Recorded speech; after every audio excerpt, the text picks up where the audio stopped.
ദൈവത്തിരുനാമത്തിന് സ്തോത്രം ചെയ്യുകയും സ്തുതിക്കുകയും ചെയ്യുന്നു. കർത്താവിനാൽ അനുഗ്രഹിക്കപ്പെട്ട ദൈവമക്കളെ, വീണ്ടും ഒരിക്കൽ കൂടി ദൈവത്തിൻ്റെ വചനം കേൾപ്പാൻ നമ്മുടെ കാതുകൾക്ക് ദൈവം ഭാഗ്യം തരികയാണല്ലോ. അനുദിന ചിന്തകളിൽ സർവശക്തനായ ദൈവം നമ്മെ ചേർത്തിരുത്തി നമ്മുടെ ധന്യതയ്ക്ക്, നമ്മുടെ നാളുകൾ ഏറ്റവും ആനന്ദപൂരിതമാകാൻ പരിശുദ്ധാത്മാവ് വചനത്തിലൂടെ നമുക്ക് തരുന്ന വളരെ ടിപ്പിക്കായ നല്ല നല്ല ചിന്തകൾ നിങ്ങൾ അനുഗ്രഹത്തോടെ ഏറ്റെടുക്കുകയും അതിൻ്റെ അനുഗ്രഹങ്ങൾ അനുഭവിക്കുകയും ചെയ്യുന്നുണ്ടെന്ന് പലരിൽ നിന്നറിയുന്നത് ഓർത്ത് ദൈവത്തെ സ്തുതിക്കുന്നു. വീണ്ടും കർത്താവിൻ്റെ ദയയ്ക്കും വിശ്വസ്തതയ്ക്കും ദൈവം തരുന്ന ആലോചനയ്ക്കും ഒരുപാട് ദൈവത്തോട് നന്ദിയും സ്തുതിയും സ്തോത്രവും മഹത്വവും കരയറ്റിക്കൊണ്ട് ദൈവവചനം കേൾക്കാൻ വേണ്ടി വളരെ പ്രാർത്ഥനയോടെ കാത്തിരിക്കുന്ന നിങ്ങൾക്ക് എൻ്റെ വിനീതമായ സ്നേഹവന്ദനങ്ങൾ അറിയിച്ചുകൊണ്ട് എന്നും എന്ന പോലെ ഇന്നും ഒരു ലളിതമായിരിക്കുന്ന ചിന്തയാൽ നിങ്ങളുടെ ഹൃദയത്തെ നിറയ്ക്കാൻ ഞാൻ കർത്താവിൽ ശരണപ്പെടുകയാണ്. പ്രതീക്ഷയോടിരിക്കുന്ന ദൈവത്തിൻ്റെ മക്കൾക്ക് വേണ്ടി ഇന്ന് പങ്കുവയ്ക്കാൻ ആഗ്രഹിക്കുന്ന ദൈവാലോചനയ്ക്ക് ആധാരമായ വാക്യം ദിനവൃത്താന്ത പുസ്തകം 2 ദിനവൃത്താന്തം 27 അധ്യായത്തിൻ്റെ 6 വാക്യമാണ്. 2 ദിനവൃത്താന്തം 27 അധ്യായത്തിൻ്റെ 6 വാക്യം. ഇങ്ങനെ യോഥാം തൻ്റെ ദൈവമായ യഹോവയുടെ മുമ്പാകെ ക്രമമായി നടന്നതുകൊണ്ട് അവൻ ബലവാനായി തീർന്നു. ഇങ്ങനെ യോഥാം തൻ്റെ ദൈവമായ യഹോവയുടെ മുമ്പാകെ ക്രമമായി നടന്നതുകൊണ്ട് അവൻ ബലവാനായി തീർന്നു. ഓരോരുത്തരും രക്ഷപ്പെടുന്നതിൻ്റെ പുറകിൽ എന്തെങ്കിലുമൊക്കെ ഒരു കാരണം കാണും. നമ്മുടെ നാട്ടിലുള്ള നിങ്ങൾക്ക് പരിചിതരായ, നിങ്ങളിപ്പോൾ ആയിരിക്കുന്ന രാജ്യത്ത് ചുറ്റുവട്ടത്തുള്ള ആളുകളെ, നിങ്ങൾക്ക് പരിചിതരായിരിക്കുന്ന ആളുകളെയൊക്കെ നിങ്ങൾ ഒരാത്മപരിശോധനയ്ക്ക് വിധേയപ്പെടുത്തുക. ചിലരൊക്കെ വളരെ താണ നിലവാരത്തിൽ നിന്ന് ഉയർന്നു വന്നവരായിരിക്കും. ഒട്ടുമിക്കവാറും പേർ അങ്ങനെ തന്നെയായിരിക്കും. നമ്മുടെയൊക്കെ ജീവിതത്തിലേക്ക് നോക്കിയാൽ ദൈവകൃപയാൽ ഇച്ചിരി സമയമെടുത്ത് കാണും. എങ്കിലും നമ്മളായിരുന്ന ആ താഴ്ചയിൽ നിന്ന് ദൈവമായ കർത്താവ് നമ്മെ ഓരോരുത്തരെയും ഇന്നായിരിക്കുന്ന സ്ഥിതിയിലേക്ക്, നമ്മളങ്ങ് ഗോപുരത്തിൻ്റെ മുനമ്പൽ എത്തി എന്ന് പറയുന്നില്ല, എങ്കിലും ഒരാവറേജ് സാധാരണക്കാരുടെ നിലയിലേക്ക് ദൈവം നമ്മളെ ഉയർത്തിക്കൊണ്ടുവന്നു. ഒത്തിരി പേർ ഈ ലോകത്തിൽ സമൃദ്ധരായി ശുശ്രൂഷയിലാകട്ടെ, ജീവിതത്തിലാകട്ടെ, ബിസിനസ്സിലാകട്ടെ, എല്ലാ കാര്യങ്ങൾ പരിശോധിച്ചാൽ ഒരുപാട് പേര് ദൈവകൃപയാൽ ഈ ലോകത്തിൽ ഉയർന്നു വന്നു.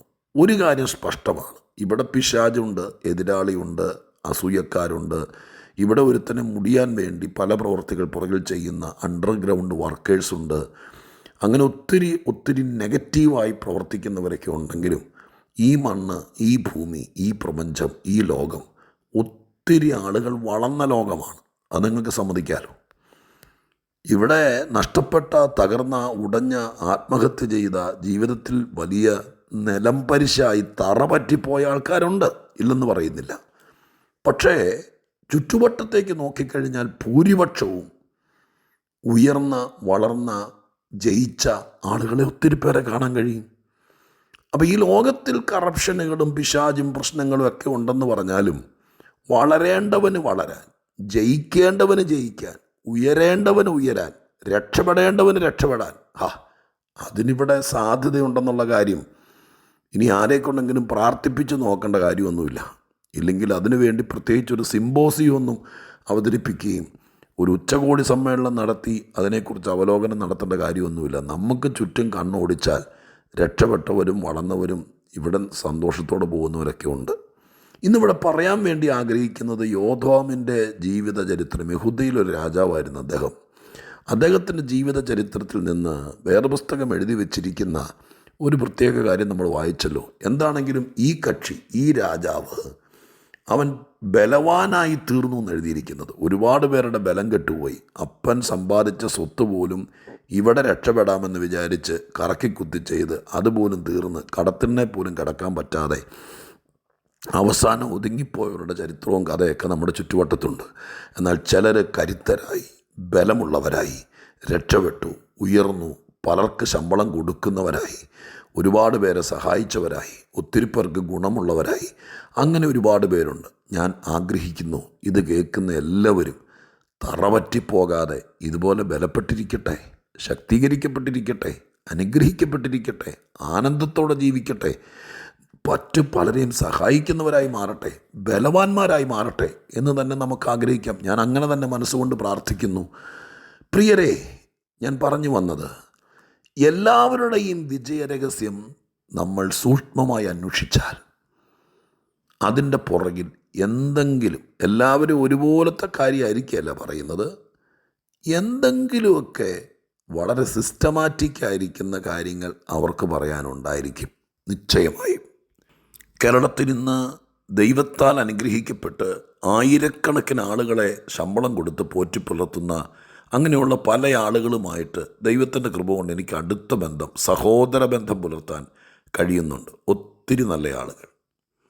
ഞാൻ അവരുടെ ഇന്നലകളെ 40 വർഷങ്ങൾക്ക് മുമ്പ്, 30 വർഷങ്ങൾക്ക് മുമ്പ് അവരുടെ ജീവിതം എങ്ങനെ തുടങ്ങി, എവിടെ നിന്ന് തുടങ്ങി എന്നതിനെക്കുറിച്ചൊക്കെ പൊതുവിൽ അവർ സാക്ഷ്യം പറയുന്നവരും യൂട്യൂബിലൊക്കെ അങ്ങനെയുള്ള ഒരുപാട് പേരുടെ വളർച്ചയുടെ കാര്യങ്ങൾ കിടക്കാറുണ്ട്. ചിലതൊക്കെ ഞാൻ സമയമുണ്ടെങ്കിൽ സെർച്ച് ചെയ്യാറുണ്ട്. എനിക്ക് വലിയ ഇഷ്ടമാണ് വളർന്നവരെക്കുറിച്ച്.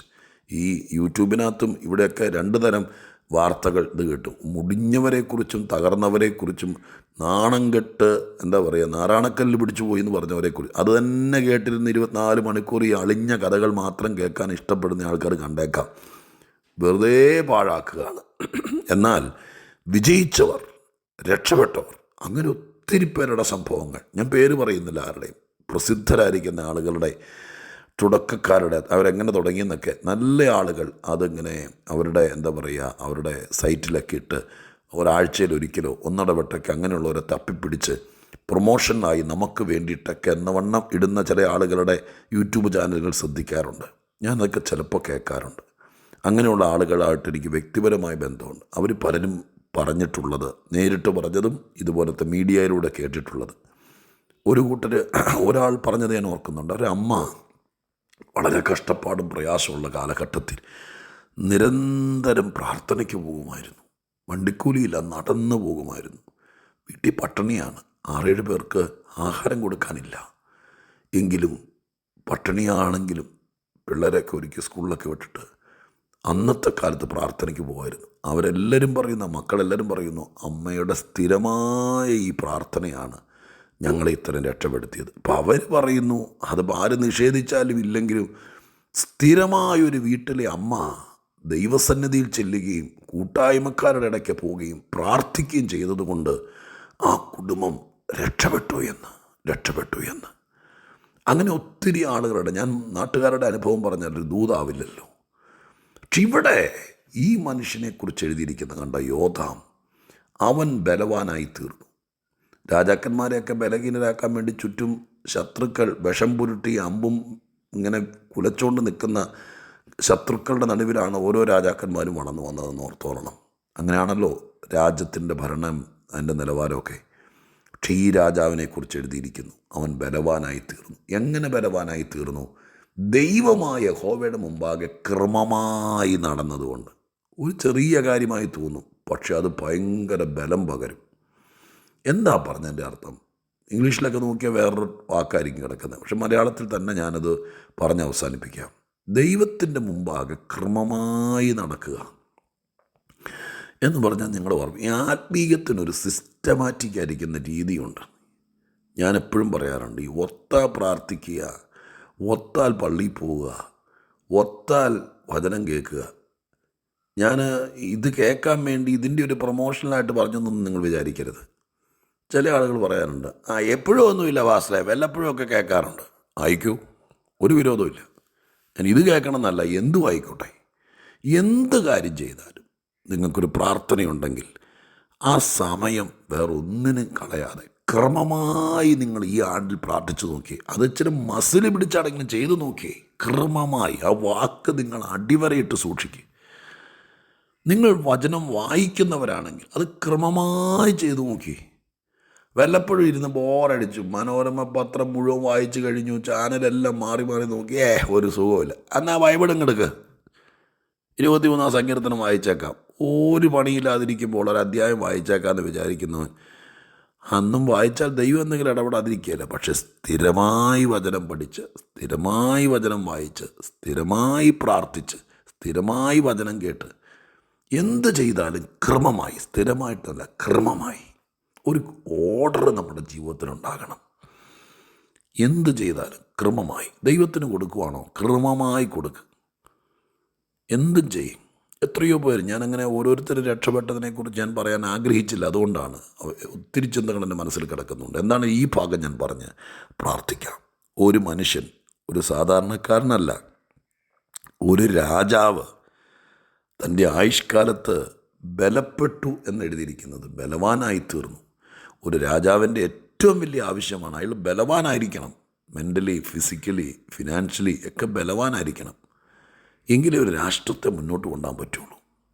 നിങ്ങൾ ബലവാനായിരിക്കണം ബ്രദർ, നിങ്ങൾ ബലവാനായിരിക്കണം സിസ്റ്റർ. എങ്കിലേ നിങ്ങൾക്ക് നല്ലൊരു ഭർത്താവായിരിക്കാൻ പറ്റുള്ളൂ, നല്ല ഭാര്യയായിരിക്കാൻ പറ്റുള്ളൂ, നല്ല അപ്പനായിരിക്കാൻ പറ്റുള്ളൂ, നല്ല ഒരു കമ്പനി MD ആയിരിക്കാൻ പറ്റുള്ളൂ. ബലവാനായിരിക്കണം.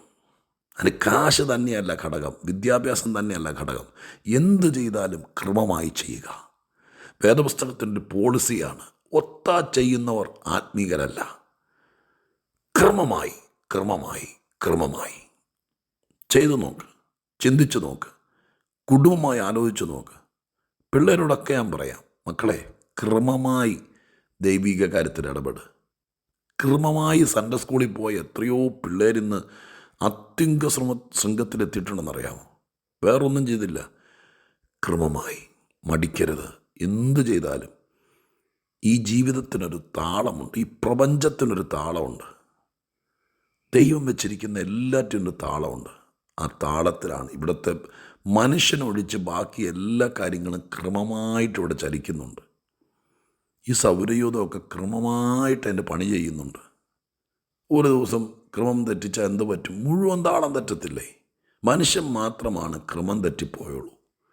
നമുക്ക് ജീവിതം ക്രമമാക്കാം, ക്രമമായി നടക്കാം, ക്രമമായിട്ട് ജീവിക്കാം. എന്ത് ചെയ്താലും അത് നമ്മുടെ ശക്തി കൂട്ടും, ബലം കൂട്ടും, അനുഗ്രഹിക്കും. പ്രാർത്ഥിക്കട്ടെ. പരിശുദ്ധ ദൈവമേ, ഞങ്ങളുടെ സ്വർഗീയ പിതാവേ, അനുഗ്രഹീതമായ തിരുവചനത്തിനകത്ത് നിന്ന് ഞങ്ങൾക്ക് തരുന്ന ലളിത സുന്ദര ചിന്തകൾക്ക് നന്ദി കർത്താവേ. ഈ ഒരു രാജാവിനെ ദൈവം, അദ്ദേഹത്തെക്കുറിച്ച് വായിച്ച അദ്ദേഹം ഒത്തിരി നല്ലവനൊന്നുമല്ല, പക്ഷേ അയാൾ ചെയ്തതൊക്കെ ക്രമമായി ചെയ്തു എന്ന് ഞങ്ങൾ കണ്ടു. അതുകൊണ്ട് അയാൾ ബലവാനായെന്ന് ഞങ്ങൾ കണ്ടു. നാഥ, ഞങ്ങൾക്കൊരു അടുക്കും ചിട്ടയുള്ള ജീവിതം, ക്രമമായി കാര്യങ്ങൾ കൈകാര്യം ചെയ്യുന്നൊരു രീതി ഞങ്ങൾക്ക് തരണേ. പ്രാർത്ഥന കേട്ടതിന് നന്ദി. ഇത് കേൾക്കുന്ന എല്ലാവരെയും ഞാൻ അനുഗ്രഹിക്കുന്നു. ചിലരൂടെ രക്ഷപ്പെടട്ടെ അപ്പ, ബലവാനാകട്ടെ. പ്രാർത്ഥന കേട്ടതിന് നന്ദി, യേശുവിൻ്റെ നാമത്തിൽ തന്നെ. ആമേൻ.